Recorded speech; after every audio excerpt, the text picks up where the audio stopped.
This is Focus on Your Health. It's brought to you by Kingman Regional Medical Center in historic Kingman, Arizona. I'm TG LaFredo, and this week I'm coming to you from the Outpatient Rehabilitation Center. My guest is Dr. Chris Bowers. He is a doctor of physical therapy, and he's the clinical coordinator for the Outpatient Rehabilitation Center. Hey, Chris, welcome. How you doing? Doing well, thank you. Good. Thanks for having me. Well, thanks for having me as well. Yeah, I'm excited about this. I've been looking forward to this interview for a bit. You guys have recently launched this. So it's the KRMC Dizziness and Balance Center, and you've developed a new program relating to concussion in youth sports. That's correct. What we've done is we've come up with a program for gathering data for baseline assessments on young athletes prior to them having or sustaining a concussion in sports. And concussions in sports, this is big news. This is all over the news over the last several years. When you and I were kids, people were still playing, high contact, high impact sports, and we didn't hear much talk about that. Yeah, that's correct. I think a lot of it has to do with the fact it's kind of an invisible injury. Just because you can't see it, you don't think that it exists, and it truly does. You should treat a concussion just like you would a knee injury, and looking at symptoms that kind of correspond to a head injury, you want to look at that very closely and treat it accordingly. These head injuries they're so scary for a lot of reasons, one of which, as you say, is it's not necessarily readily visible, where as I gather, it's a lot of times it's more visible by the symptoms, by the behavior that Correct. The patient exhibits. That's correct. Right, and of course, if you hurt your back, if you have some acute injury like that playing a sport, it's a lot easier to pin down versus just not feeling right. That's correct. And there's a lot of that goes on with this, right? Absolutely. And I think that's why education is probably the most important component to this whole program, is educating the athletes on what to expect if a concussion does occur, letting the parents know what to observe if their young athlete has sustained a concussion, so that they can kind of be there on the front lines and let the providers know what they're observing with their children. And also the administration that kind of looks over the kids in their sporting events, the teachers and the coaches, also educate them as far as what to kind of look for, so that we can keep these kids safer and identify these problems quicker. We're talking about this concussion assessment program. Where did the idea first come from for the hospital? Actually, we've been wanting to put together a sports program for quite a few number of years, and then we had a therapist that joined us a couple years ago. His name's Dr. Alfonso Scandret. He was very passionate about sports injuries, and him and I together put together a program like we're talking about now. We didn't make this up on our own. We went with what's currently being used by upper college level schools, and a lot of the professional sporting teams also incorporate this same type of system. So it's an evidence-based practice that entails using a three-part system. One is a balance assessment. The other is a neurocognitive screen. It's an online assessment. And the third is a functional movement screen, specifically looking at motor control deficiencies. And we'll get into some of the details of those individual exams here in a bit. Sure. I guess first what I'm wondering is, when you put this program in place, how did you identify the athletes you wanted to chart? Are you tracing them over or charting them over the long term? Yeah, correct. So what we wanted to do was we wanted to capture the sporting events that were a high risk for concussions. So we're looking obviously at football.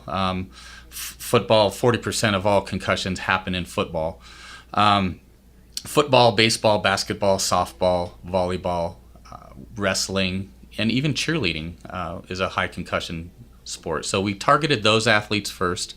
And what we did is, once you've gathered the data for these athletes, that data is good for 2 years. So it allows us to have a snapshot of their cognitive abilities that we can reassess every 2 years, so that we have current data to help them in their rehabilitation process.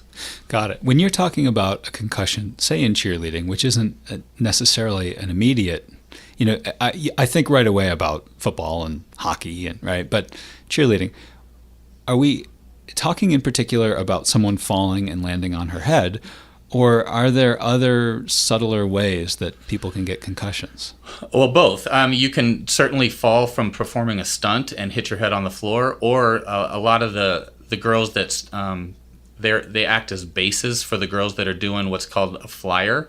When the flyers go up, if they're not caught correctly, they can also land on another athlete's head or neck and cause a serious injury that way. Right. So, we definitely want to capture them as well, too, because there is a prevalence of concussion in cheerleading. And I know that soccer has come up in these conversations. I don't think you mentioned that in your list. Is that one? Oh, yeah. If I did, I apologize for that. But, yeah, that's definitely a high concussion sport, especially because of the fact that they use their head to kind of move the ball forward at times, which certainly has an impact. That's what I was wondering. And you may have mentioned it. I'm sorry but anyway, that is on your list. And I was always wondering when I heard that, is that about guys going up to head the ball and knocking heads, or is that simply from the impact of the ball against a person's head? Both. Yeah.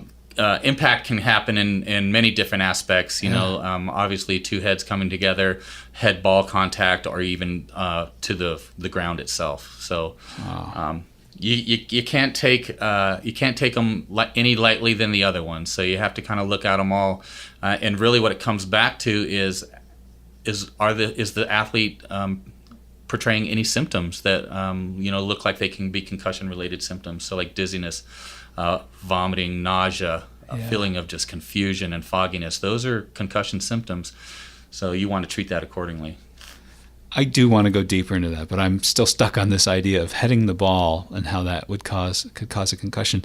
I'm totally asking you to look into your crystal ball here. Okay. But do you feel like this might mean that technique or that approach to playing the game will no longer happen? Do you think there'll be a time where the players won't be allowed to head the ball anymore? That's a really good question. It makes you kind of reassess that as something that's either valuable or not valuable to the sport. Yeah. My professional opinion is I would probably steer away from that as much as possible, but that's been a part of soccer for ever. Yeah. And how do you remove something that's basically been ingrained in the culture of what soccer is all about? I think if you can't remove it, then we just need to be aware of it and look for those symptoms and treat it accordingly. Because if you continue to go on after a concussion occurs, it just puts you at a higher risk for slowing down the recovery process and creating permanent damage. My fear in taking a close look at all this, my fear is that we're going to find out that all these sports and activities we've been doing for all these years have been doing a lot more damage to us than we realized. Absolutely. Yeah. Absolutely. It's scary, huh? I think the current statistics right now show that 1 in 5 high school athletes will sustain a concussion during their sporting season. Wow. So 1 in 5. In the season, not in their career. In their season, yeah. And I think the most current statistics we have on concussions go back to 2012, showed that virtually 4 million concussions were reported in 2012. So you can think, and that's just what was reported. Right. Think of how many concussions go unnoticed because they just think that they're okay, or that nobody's really made the observation of their symptoms. Right. Let's talk about those symptoms. You touched on some of them. Your student athlete would probably be aware of some kind of blow to the head, unless maybe it's football where it's, play after play, you're getting some kind of jolt, right? Correct. Yeah. And what are some of those symptoms then that you're looking for your student athlete? Something's not right here. So there's a variety of symptoms, and you can experience them, one of them, two of them, three of them, or in many different ways. Headache, severe headache, confusion, nausea, vomiting, dizziness, so even like a vertigo type sensation. Just a feeling of fogginess, like you just don't know where you are or what's going on. Those are kind of the standards. Balance issues typically occur too. So those are the main ones you want to look for. Right. And if an athlete is experiencing any of those, typically the protocol is you remove them from play and assess it and see if they subside over the next few minutes. And if not, then you would want to make a safe judgment and pull them from the sport for that event. Right. And that's where you'd want to follow up with a provider who does concussion assessments to see if a true concussion was sustained and how bad it was. And if it's not too bad, typically it seems like the student athlete is back in the game within a couple of weeks. Yeah, sometimes even sooner. Yeah. So we've come up with a protocol where once they've sustained a concussion and they come back to our clinic for a reevaluation, we run them through it's a graded exertion test. So we get them like basically on a treadmill, and we get them to certain heart rates asymptomatics, which means they got to achieve these milestones with virtually no symptoms before they can progress to the next milestone. Once they've achieved all 5 of the milestones and they're symptom free, then we get the physician who referred them over to us to write them that return to play script.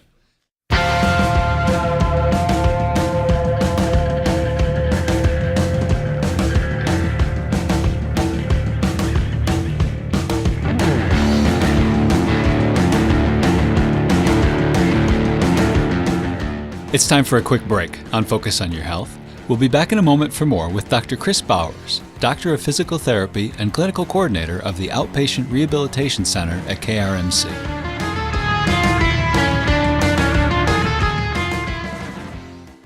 Support for the Arizona Community Radio Network is provided by Kingman Regional Medical Center. The Cath Lab at KRMC combines medical excellence and cutting-edge technology. Catheterization allows doctors to diagnose and treat a variety of heart problems. You can learn more about our program at azkrmc.com. KRMC.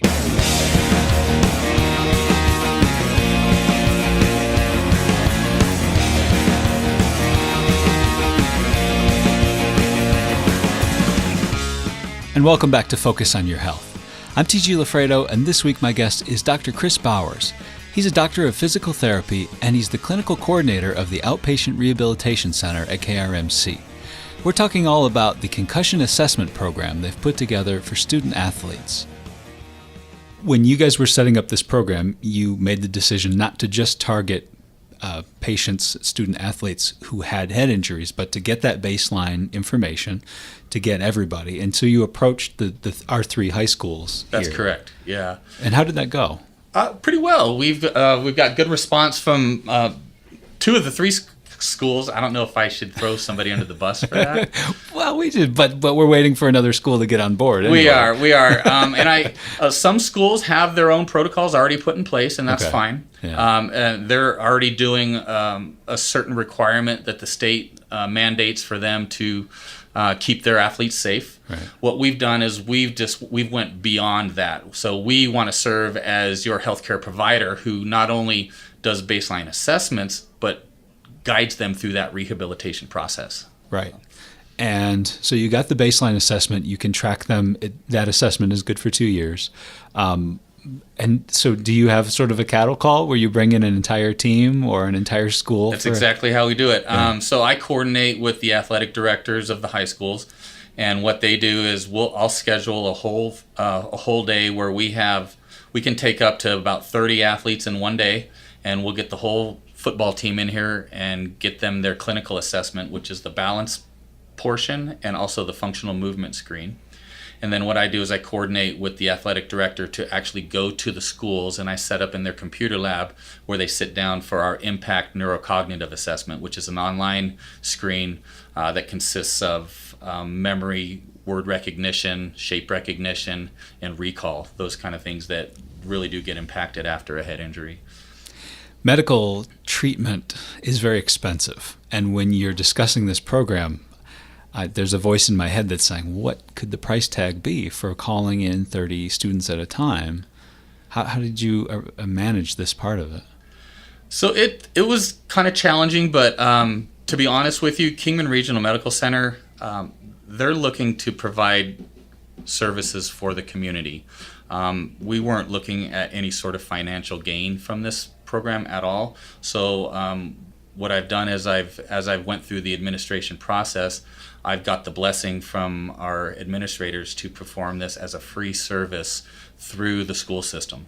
So that's why we really want to capture all the schools in town here so that we can get those athletes coming to us for those free baseline assessments.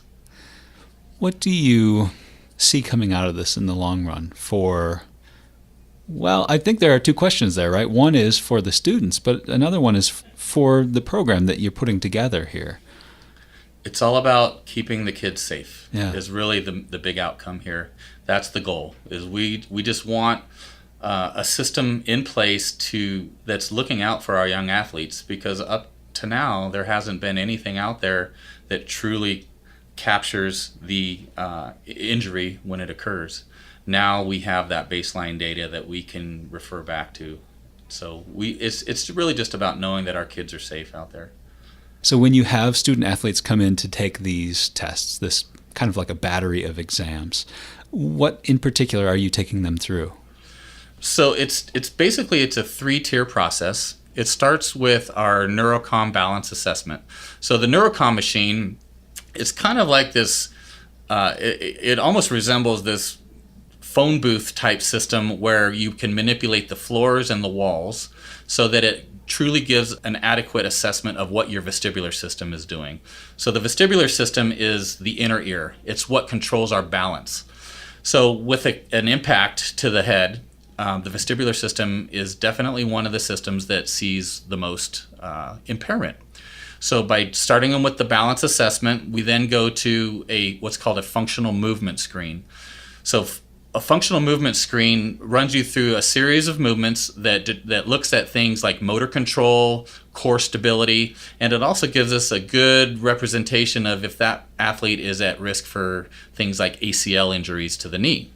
So we've taken those two pieces in the clinic and we've gathered data on those, and then I go into the classroom where I perform the neurocognitive assessment through what's called Impact. Impact is an organization who has put plenty of research into their assessment, and we've jumped on board with them to get a neurocognitive assessment through them. So that's where I go into the classroom and perform that assessment as well. That's the online version of it? That's the online version. So I set up all the athletes on the computers. We all take the test at the same time. It takes about 20 minutes, and it's really just a series of word recognition, memory, recall, and reaction times. Those are the things that truly get affected with a head injury. I know that I think that I first saw the press release about this program in January. Is that right? I can't remember the exact date, but I think you're right. Yeah. I'm wondering how long the program has been in place. So we started it last summer, and we kind of used Kingman Academy of Learning as our pilot program. Yeah. So we got them on board. We wanted to capture as many athletes as we could. We did a very good job coordinating with their athletic director over there. Worked out a few of the bugs that needed to be as far as the scheduling of the athletes to get them in and get them seen. And then this year we actually incorporated with Lee Williams High School to start seeing their athletes as well too. So the third piece is we really want to capture Kingman High School, and then that way we have all the high schools here in Kingman basically taken care of as far as keeping their kids safe and giving them assessments. So the program hasn't been in place for that long, but I wonder, in those months that it has been, have you seen tangible results? Absolutely. So up to this point, in about that year, we've seen virtually 100 athletes for baseline assessments. And then out of those, we've probably taken about a half a dozen of them through our protocols who have sustained a concussion in their sport, where they now got back to us. We've done the reassessments and put them through our graded exertion tests to get them back to the field or to the court. So we have seen some tremendous success from this program, to where we know for sure that when we're allowing those kids to participate in their sport again, that we know that they're safe when we do so. If you have a history of concussion, you're at greater risk when you return to the sport. Is that right? That's correct. So how does one navigate that situation then? Let's say you have, okay, I'm of the position that most student athletes want to go up, grow up to be professional football players. And I mean, okay, maybe very few of us really have that chance, but a lot of kids have that in mind. They have these big dreams, right? Right. You have this kind of injury, you've had, 2 or 3 concussions, and you're 16 or 17 years old. You are still out there playing that sport. You're at a greater risk for further damage. And you also, the old cliche, you've got your whole life in front of you. Where I'm working toward a question here. How do we navigate that situation? It's education. Yeah. Like we have to keep educating the athletes on the severity of returning to play too soon and returning to play with multiple concussions. We have to educate the parents. We have to let them know, like as a parent, there becomes a point in your life where you have to make a decision on, do you want your son or daughter to continue down a road that could lead them to more severe injuries. Yeah. So. Have you seen those cases where a student athlete just because of concussion has to kind of retire from that sport? Actually, yeah. We have seen a couple athletes. One of them is a very athletic young man. Yeah. He sports are his passion. Yeah. So we just kind of had to have that discussion with him and his parents, and try to redirect him to a sport that was at less risk. Yeah. Football was the injury that it occurred in, and there becomes a question of, do you continue to let your son or daughter continue to play in those sports? Right.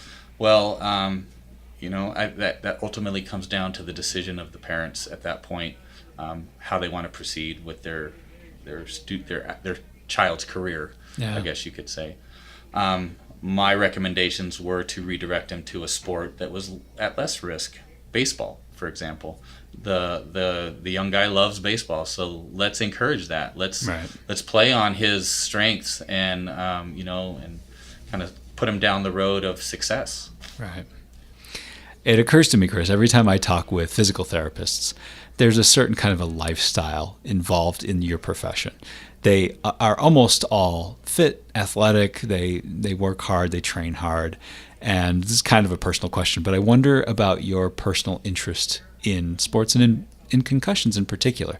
Are you following this path because it's the right professional thing to do, or is there some story in your life that really led you to pursue this? Well, it's kind of twofold. Sports have always been a passion of mine, and I still, at my adult age, I still try to stay as active as possible. I'm a big CrossFitter, so I like the heavy lifting. I like the CrossFit style mentality, and I love outdoor sports. Yeah. As far as my career started, I actually, with my curriculum at school, dizziness and vestibular disorders were a very large part of my curriculum in school, and I really enjoyed learning about that. So when I got out of school, I was approached with the hospital here to pursue a position in their dizziness and balance center. So I jumped on that as soon as I had that offer. And then what I did is I went to extended education in Atlanta, Georgia. I went to Emory University for a extended course that gave me the certification for a vestibular rehab therapist. So dizziness therapy has always been a passion of mine, and sports also kind of play on that as well too. So they kind of just went hand in hand.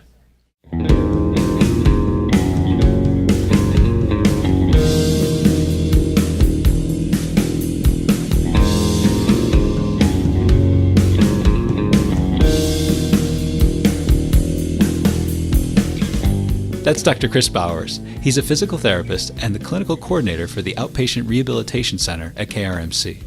Dr. Bowers, thank you so much. Hey, it was my pleasure. Thank you for having me. And that's the show. That is Focus on Your Health. I'm TG LaFredo, and if you'd like more information on the concussion assessment program we talked about today, you can reach Dr. Chris Bowers at 928-263-3994. That's 263-3994. And if you'd like to reach me, you can send me an email at foyhradio@gmail.com. That's Focus on Your Health, FOYH radio @gmail.com. Thanks for listening, and we'll catch you next time. Perfect. That's how we do it.